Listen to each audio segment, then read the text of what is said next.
This work by Yasmeen Nematt Alla, titled Not Traumatic Enough for a Shock Blanket, is a part of an ongoing series of embroidery on fleece. And Yasmeen, are you with us here tonight? I am. Oh, Hi. wonderful. Welcome. Um, would you do me the pleasure of picking one of the blankets and wearing them? Oh, sure. Okay. Any preference which one or how I wear Read the one, read the one that feels the most appropriate for you. it?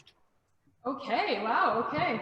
Not to put you on the spot or anything. Oh, oh, here. There you go. Oh, Marcy is our model. Thank you, Marcy. So, hello everybody. My name is Yasmeen Nematt Alla. You can just like walk around with it. I don't want you to just like have to stand there. My name is Yasmeen. I'm an Egyptian Canadian artist. I work a lot in installation-based work and community spaces in general, but specifically in like tackling notions of translation and how experiences sometimes are really hard to translate, and how translation in itself is one of those concepts that is a mission in failure. There is no such thing as a perfect translation. There is no such thing as a successful translation. And I work with that notion a lot. Is like, how do I bring care gestures into this really difficult experience, which is translating people's experiences and language and thoughts and prayers? How can I convert all of these conversations in something that is understandable, something we are able to connect to, something we need to understand or find a common ground in? This project was a continuation of a different project where I had translated in 2016 for a couple of years. I was a volunteer translator for Syrian refugees, and I was thinking a lot about trauma and how language is a really difficult barrier to making other people understand where trauma is coming from and where trauma is going, and how trauma you might think can exist in one context, but it might be existing in a completely different context. And then during that project, it became, I had a lot of people come up to me being like, I really love that you just showed the trauma of these people. Can I tell you mine? And it became this like, I think I had these moments and like openings and things where I'm just like, oh, right. Outside of therapy and outside of healthcare systems, we do not have accessible spaces for trauma telling. We don't have spaces where we could like share the worst parts of what happened to us, or even the parts that we don't acknowledge were traumatic in the first place. So this project became Not Traumatic Enough for a Shock Blanket, where I basically reached out to my online community and my social community, and I was just like, can you tell me a story where when you start telling it, you begin by, it wasn't that traumatic, but, or it's not that traumatic, but, or I wouldn't call it traumatic, but I want that story.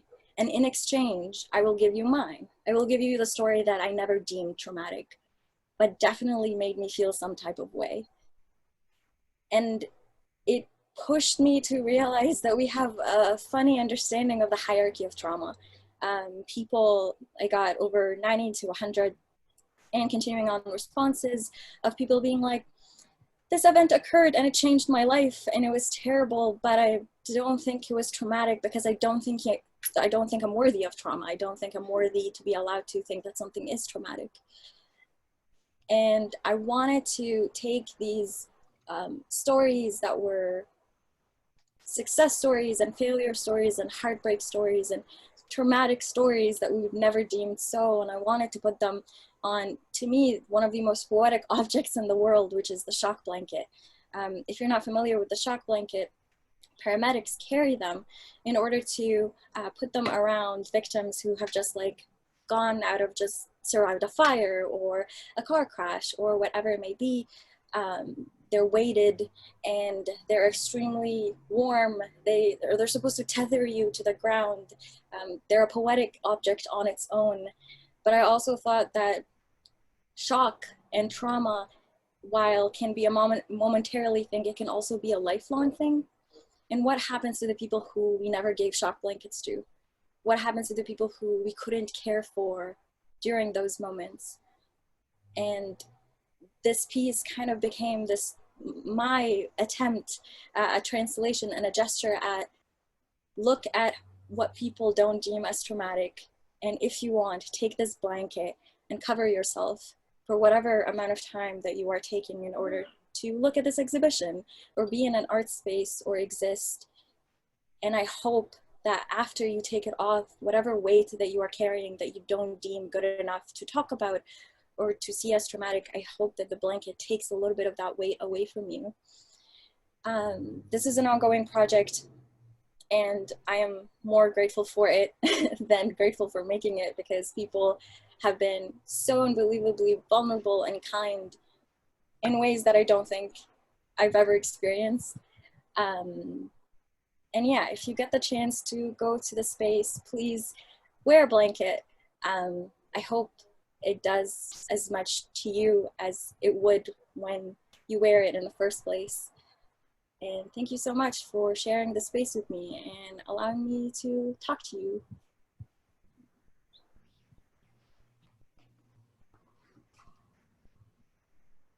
Thank you, Marcy, for modeling. Thank you, Yasmeen.